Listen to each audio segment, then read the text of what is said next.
Hey guys, what's going on? Facebook, what is up? Wednesday. Okay, I'm gonna try to watch on my phone here so I can see what's up.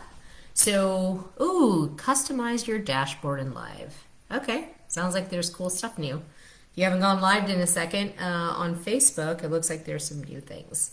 I'm just gonna wait here for a few people to log in. Um, Hope you're doing well. I'm trying to find myself on here. It's one of those things like when you're on live. What's up? What's up? What's up? Okay, cool. Here we go. Yay! Okay, I've noticed that there's a little bit of a lag, by the way, on live. Okay, what's going on, guys? Drop me a hashtag live if you're here. Let me know what's going on, what intrigued you to hop in to the live today. Let me know what's up.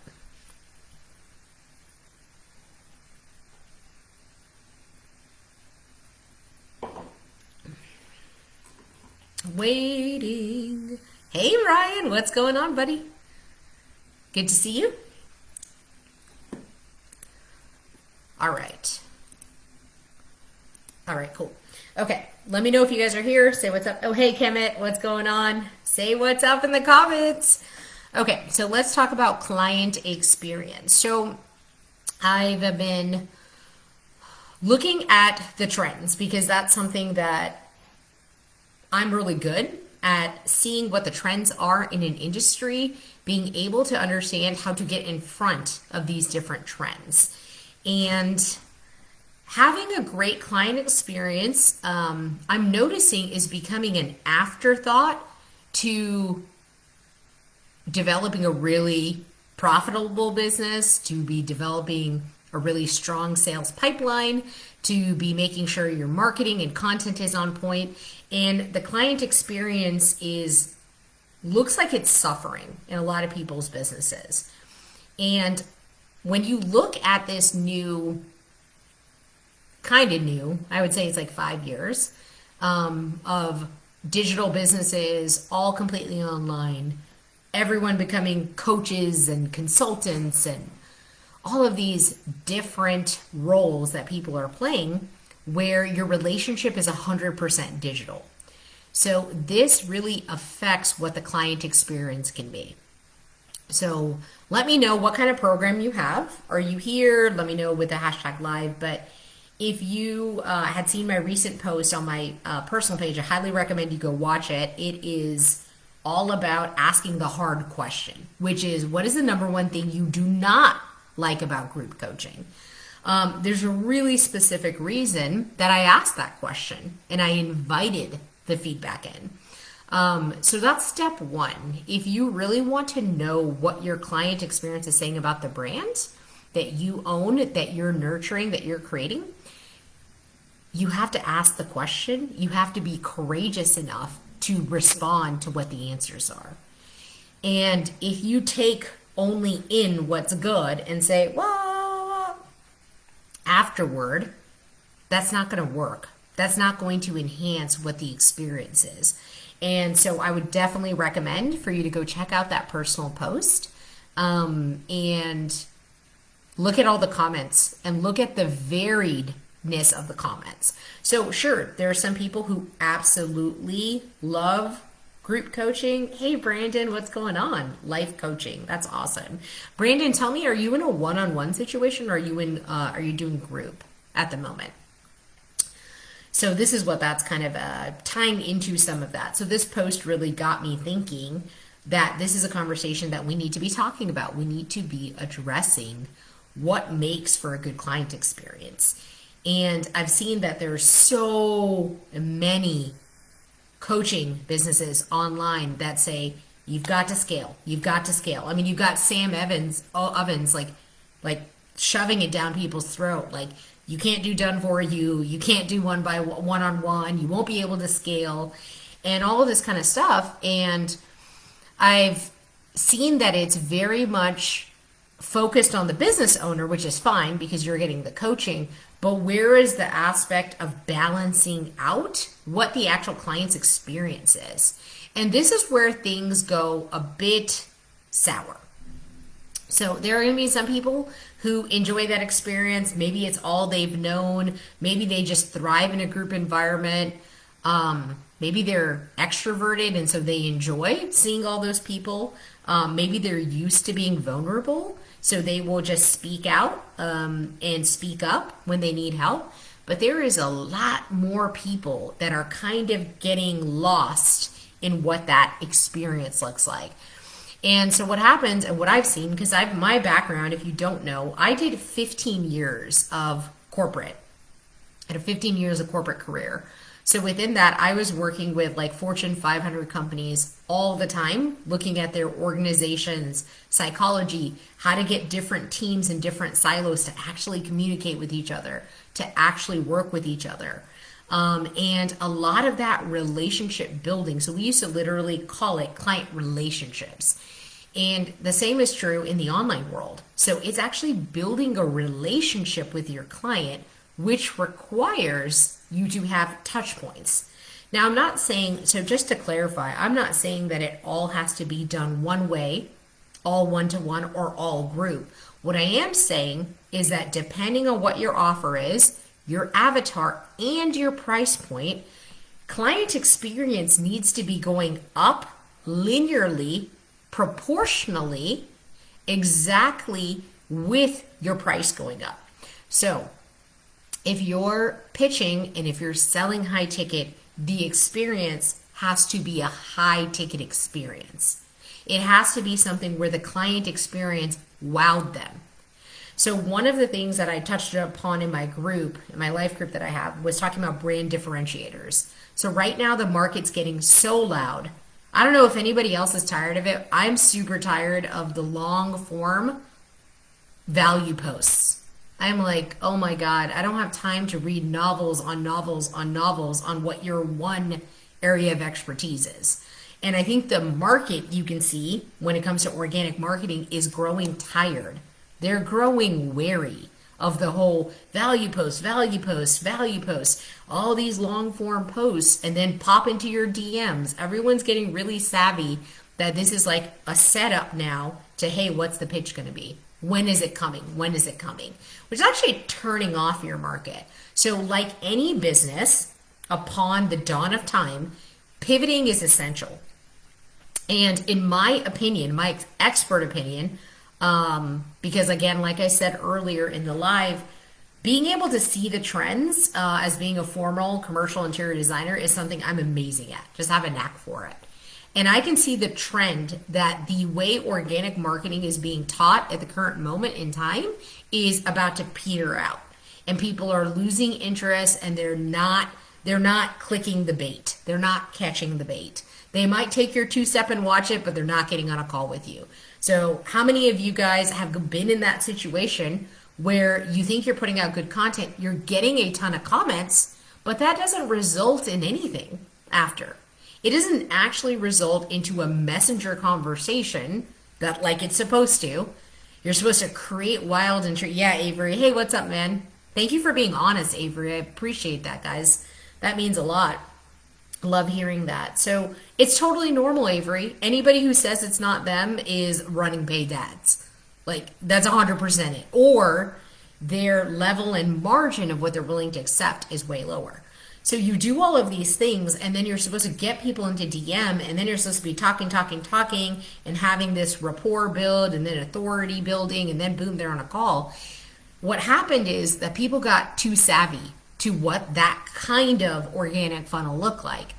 And so people are making pivots. People are making changes. Like you can even tell a lot of the quote unquote training now has gone from what training? Let me just talk about what the problem is so you can identify it into real training.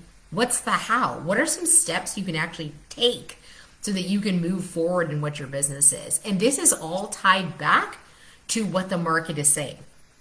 The market is saying, hey, cool, I believe you that there's a lot of value with what your high ticket program is. I also need to keep you accountable to my success as well. And that's something I see rampantly missing in the coaching industry. So at first, when I joined, I was actually really hesitant to call myself a coach because I'm used to thinking of myself as a service provider. If you're having really big clients who are Fortune 500 clients, guys, are having really large clients, none of these games online work. They don't work. What's up, Ubadullah? How's it going, man? Nice to see you here. So you've got to think of it differently. You have to think about who your audience is. And I'm saying even your Facebook audience that has been buying this is now getting savvy and saying, I just paid you 5K. How come I'm only watching courses and getting thrown into a group call 2 times a week? By the way, I can't even make it to those group calls. I can't make it to those timelines. And so there is a resurgence coming back of the market saying, no, we demand an experience once we're paying. What people don't want to do is drop 5K, 10K, 15K, and then be treated kind of like they're goat or cattle and like shoved through. What's up, Jessica? How's it going? Good to see you on here. We're talking about client experience and how the market is shifting. And I want my people, the people I am in context with, to know that this trend is shifting. So it's better always to be ahead of the trend. So you're leading it, you see what's wrong in the industry and you're coming around it. And so people are starting to push back and say, yeah, no, I don't want to be thrown into a group, just one group, and then be told, watch videos and do this and go try this again over and over again, knocking your head on the wall. People are like, I understand the group experience and what is awesome about it, but there are also drawbacks. It is not all plus, plus, plus, plus, plus. Listen, I'm a busy business owner. I don't have tons of time to just sit on calls hearing other people's problems. Sometimes I'm in the mood for it, and sometimes I'm not. Sometimes I have time for it, sometimes I don't. So what I've been working with my team, which is, by the way, Ryan Hill, shout out, buddy, and Melissa Grooms, is I'm like, hey, listen, I want to bring that Ritz-Carlton experience online. So there's a fine balance between getting run over as a service provider, which if you've ever been a freelancer and been in any business, you know you have over-delivered to clients at some point in time. It's a natural step. It's kind of like you're getting your sea legs. You tend to over-deliver. But what I'm seeing is that there's under-delivery happening. And especially what's rampant in the coaching industry is you then get blamed as the prospect to say, well, it's your fault. You didn't ask the questions. You didn't submit this. You didn't do what we told you to do. Your broken mindset. Let's talk to you about your mindset. Your mindset's off. There's a lot of one-sidedness there. And I don't think that's fair. And I am not afraid to take a stance that may not be popular. If this is resonating, though, hit me in the comments. Let me know that if you felt like this before. But I could tell, that's why I asked the question on my personal page, is when you allow yourself to get obsessed with numbers, including how many calls am I taking, how many sales am I closing, how much profit I'm making, how much money am I grossing in revenue, taking home at the end of the day, all of that, how much time am I working? You can see it's a very like me relationship. Now, let me ask you a question. When has anybody ever paid you $10,000 for you to be focused on you the whole time? Doesn't make sense. It doesn't make sense. So what we're talking about here within my team is I'm like, listen, Launch is a world-class business. We're a world-class business because we provide a world-class experience when you're with us, which means it isn't a swipe, peace out, let us know when you need something kind of deal.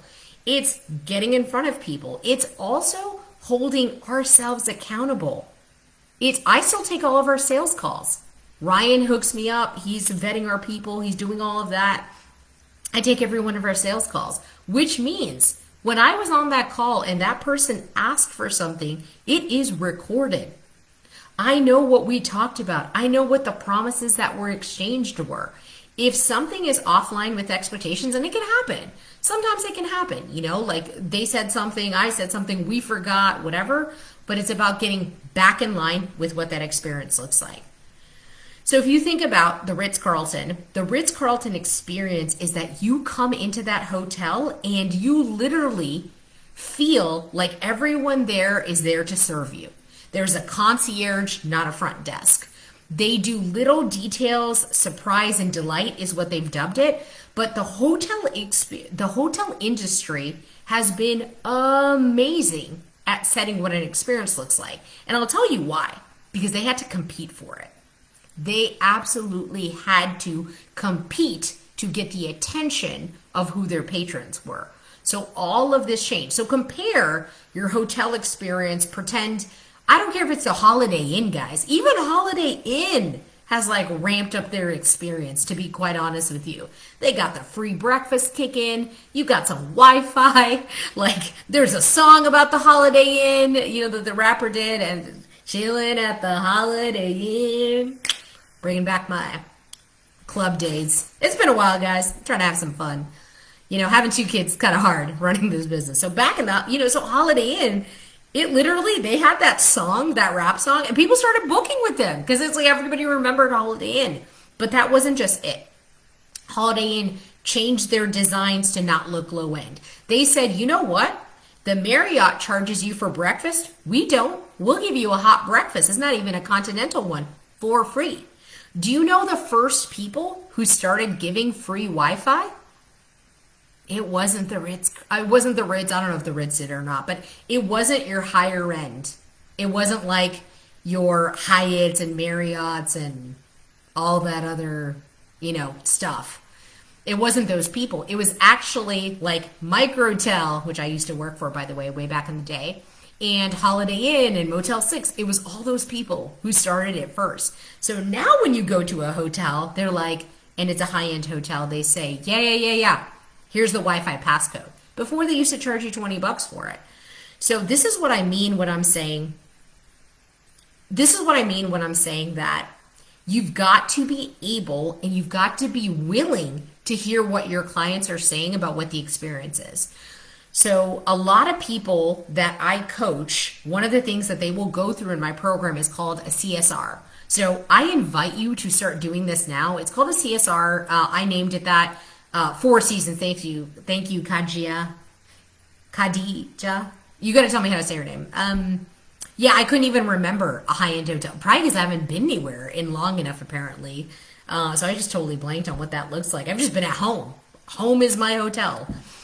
Oh my God, what was I saying?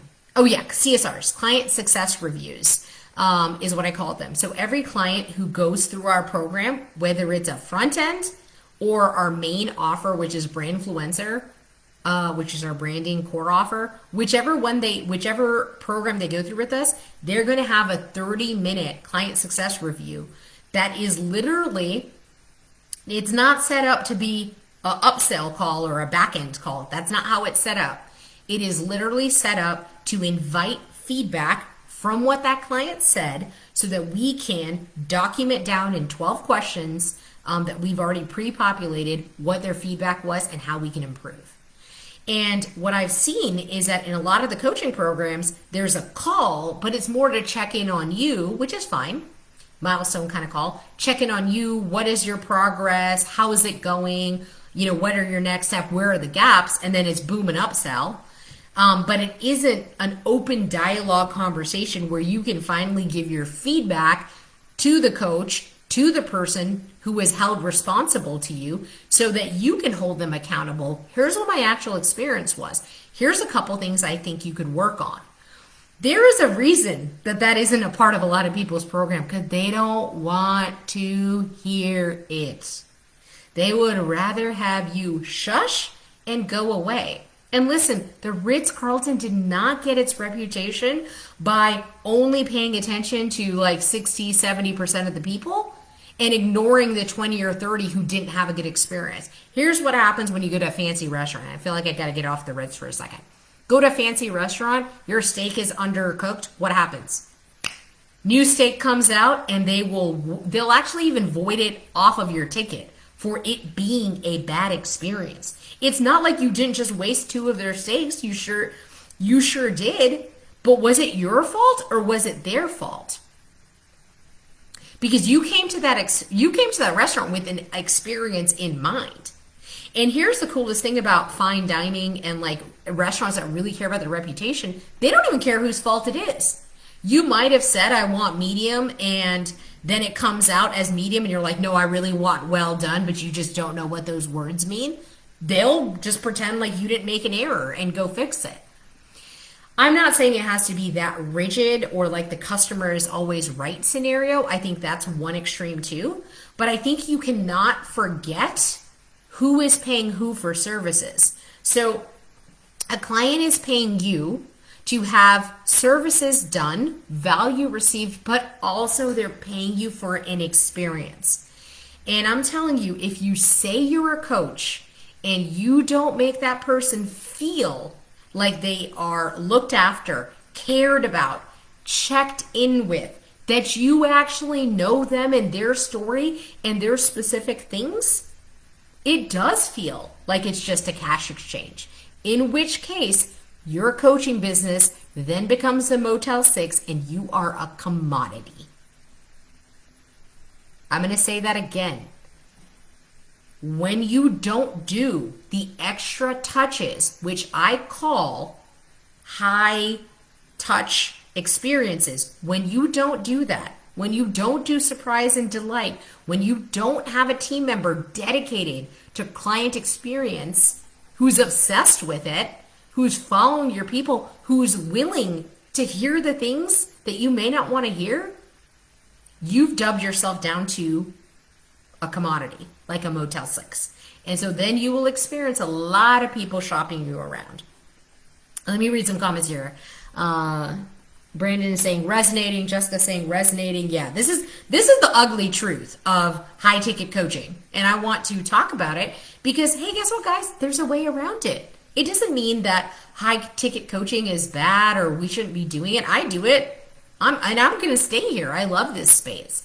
I don't think I could ever do low ticket. I don't even know if I could ever do an info product because it has such a bad rap at this point in time. Like I can't stand having a product out there that isn't in integrity with the level of quality that we deliver. So I just can't do it. Chucked too much cash into group coach and thought it was a done for you service. I didn't even know, like, Jessica, I don't know if you're like me. I was from the corporate world. I didn't even know what done for you meant. DFW, done with you. I was like, what do you mean? Like, I paid you. You're supposed to be doing it. Like, I really did not know. Was I missold or misled or just stupid? It's Jessica, it's a completely different industry. I think that there were some assumptions made, at least from my end, but I made it work. Like I said, okay, cool. This is the situation I'm in now. What am I going to do to adapt? So I think that's what a lot of people do. I think they say, cool, this is a situation. This is how they run their business. Let me adapt. What can I learn from this? What can I get from this? Like squeezing out blood from a turnip. The other thing is, for me, operationally, like how I operate in my value system, I'm not like a disser. I'm not out here to like diss people and to discount people and say you suck at life and whatever. This is not my general mojo, because I think that they are allowed to run the business the way they see fit and the way they've experienced it. And I haven't walked that walk. So I'm really careful with my karma to say, how can I judge somebody when I haven't even done that? So let me just take what's here and make it work for me. What I do have control over, though, as being the owner of Launch, I get to have control over what our client experience is. And I get to have people on my team who care about it just as much as I do and are obsessed with it. So I get to set that tone as the business owner. So that's why I'm out here talking to you guys. If you want an amazing client experience because you like being sold to like that, then you as a business owner can set that tone from right now. And I'm telling you, you heard it here first. The coaching industry, high ticket coaching industry, is going to start focusing on client experience and making it not just group. They're going to introduce some one-on-one. They're going to make sure that there are more coaches ratio to actual coachees. The videos, the whole watching a ton of videos is going to start to die out because there's a baseline level of knowledge what people need, but there's so much more in terms of nuance. Especially when you're talking about high ticket, those people are higher level They already kind of know what some of the basics are. They really need help on what their specific problems are. So what I'm saying here, my recommendation as a brand expert, as somebody who has a world-class business and who is going to continue to develop it, is open your ears to what your clients are actually saying. Second thing is follow through on your promises that you have on your sales calls. And that requires you to be very honest with yourself. And it hurts sometimes. It sucks looking back in the mirror and saying, could I have done better, but I didn't? What caused me not to do better? I'm sure there's a myriad of reasons, but that's not what you said you would do. And then the third thing is, if somebody is paying you high ticket, deliver a high ticket experience, which means as simple as, how are you going to outwit your competition? With what are you going to do to surprise and delight your clients? How are you going to show your clients that you really care about them and you understand them? And you are here to push their business forward or their health forward or their mindset forward or whatever it is that you help with them. But that they paid you and you're there for them, and they don't ever have to question that. They don't have to doubt that. And they don't have to have that inner feeling of regret, which I call like high ticket, like coaching regret, which is like, oh, I just dropped so much money on that. Kind of wish I hadn't. Did I really need that anyway? And I also want you as a coach to be taking more personal accountability and responsibility. I want to break that here, right now. I want you to take more personal responsibility than what I'm seeing generally. I don't know where every person's at. I want you to take personal responsibility that that person paid you. You are actually supposed to deliver them something back. You are responsible for that. I'm not saying that you're responsible for their sales, but if you're selling a sales program, you are responsible to get them to learn sales, get them to learn the sales tactics, to get them to learn what their objections on sales are, to get them to learn what mindset is holding them back from the sale.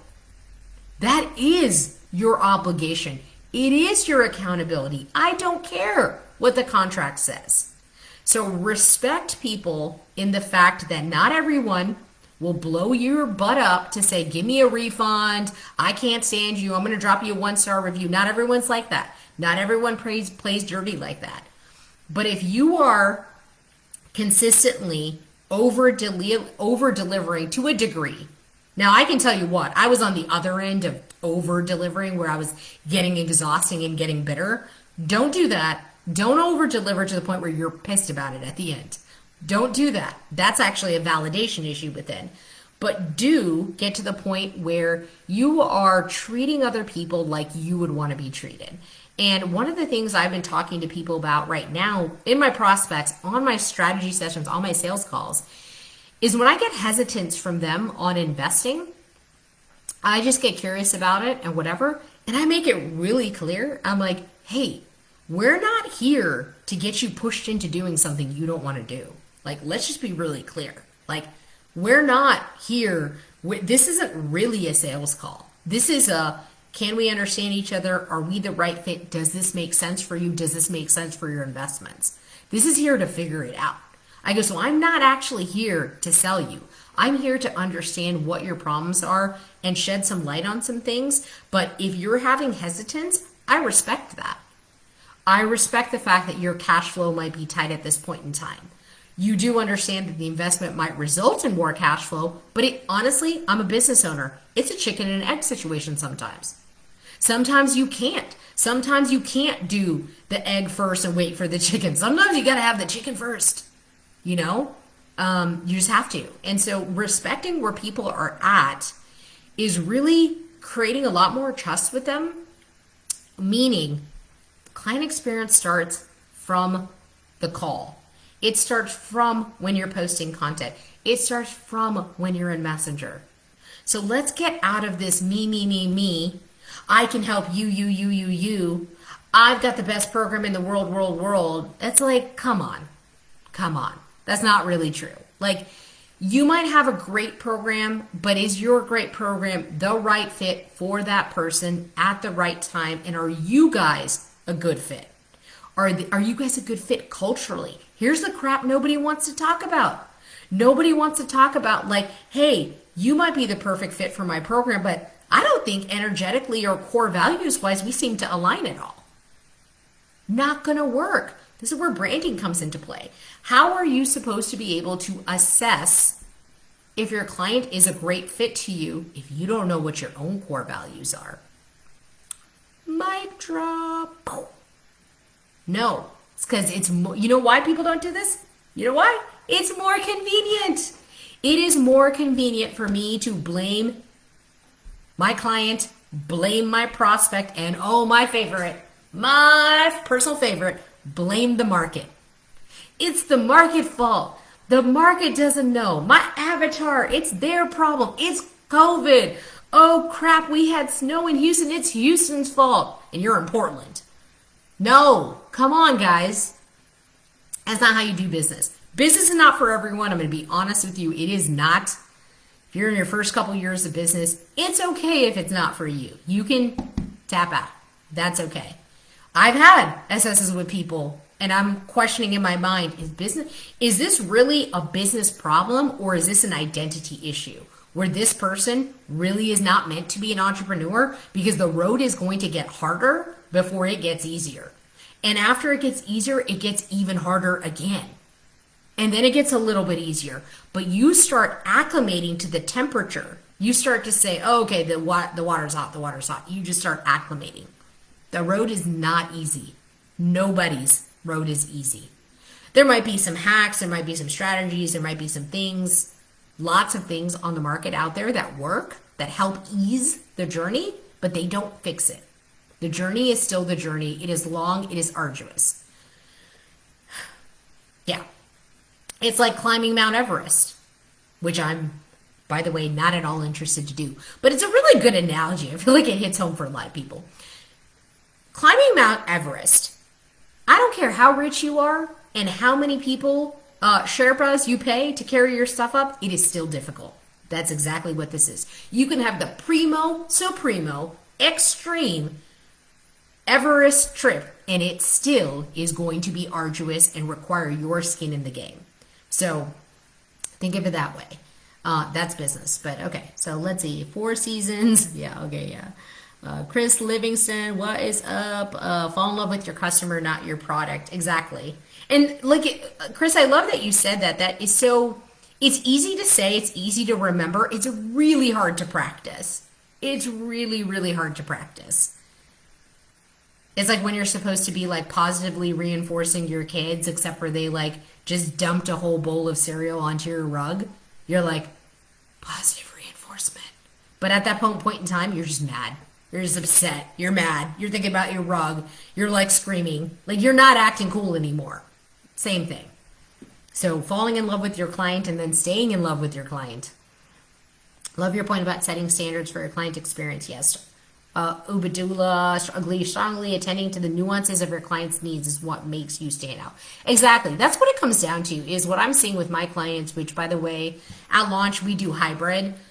We do a little bit of one-on-one with everyone and a little bit of group coaching. And that group is tight. It is small because I'm going to watch that coach to group ratio because that's where, it's the same reason people pay for private school, which, by the way, I pay for private school. At private school, my kid has like 16 to 2 teachers, which is 1 to 8, 1 to 8 student ratio. If you're in public school, you have 1 to 32 is the ratio. 1 to 32 versus 1 to 8. Tell me which one my kid's going to get more attention in. And some people are homeschooling fans. Hey, good for you. Cool. Not for me, but that's like a 1 to 2 situation, 1 to 3 situation. So you've got to look at the ratios. There's a reason that state set a maximum that you're allowed to have number of kids. Otherwise, public schools would have rammed in 40 kids. They would have if they could have. This is what I don't agree with on coaching programs. So for us, we have internal standards on what that number is going to look like. Because otherwise, I don't care what you do, what you have, what's going on, you start to lose a little bit of that traction. So, yeah. Paolo, what's up? System helps a lot. I must have missed what you said earlier. Show me the chicken. Truth Connection. Serve your quality. Listen to what they say. Okay, guys, let me know if you guys have any questions. I feel like that covers what I'm thinking about from a client experience point of view. Is really, it is easier to say you will do it, harder to actually do it. Just like going to the gym, just like any fitness regimen you're taking on. It's really, really popular to say, really hard to do. And that is the difference between a world-class brand and an average or mediocre brand. That's the difference. Because here's what happens. I'm not even dissing mediocre people, because I'm not saying that they're a horrible brand. I'm not saying they're a low-class brand. I'm saying world-class brand here stays world-class brand after 2 years, 3 years, 5 years, 10 years, stays world-class. Here's what happens here. World-class brand, first 6 months, world-class. 8 months, starting to slide. 1 year, well, that wasn't working for us to scale, which means it wasn't working for me and my business, my money, and my time. Then it goes down, and it starts to slip. And suddenly, somebody who really did start out as world-class is now accidentally slipped away into mediocre. And the worst thing is, they lost sight of it. They didn't see it. This is why you actually have to talk to your clients via those CSRs and face the music. How did I do during this promise I made to you? How did I do? What was great? What sucked? Was it worth your money? Yes, I actually do ask that question. I ask from 1 to 10, how much would you rate the level of your investment in versus value you received out? Do you know how difficult that question is to ask? When you have to be prepared for the answer could be 1. You stole my money. You suck. I hate what you did with my branding. You know how hard that is to deal with? Really hard. Still ask the question. Still ask the question. So anyways, that's what I have for you guys today. I hope this has inspired you. If it did, let me know. I hope that this has challenged you, because it should, and that's what the intention was. Because the way I look at life is, if you're around me, we're all up leveling. A rising tide lifts all ships. So I need you to call me on my bullshit. I need you to tell me when I'm out of line. I need you to tell me when there is a trend. And I need you to be my lighthouse and point out when you see an industry going in a different direction. That's what I'm here to do. That's what Launch does. So hashtag me a replay if you watch this later. If you want to join our amazing group called Life, which is Launch Your Fulfilled Enterprise, hashtag LYFE. It's for established business owners, so you have to already be making a certain amount to be in there, but would love to see you. So make it a great Wednesday and focus on the client experience. Trying to end the video. Can't end the video. What is happening? Oh, here we go.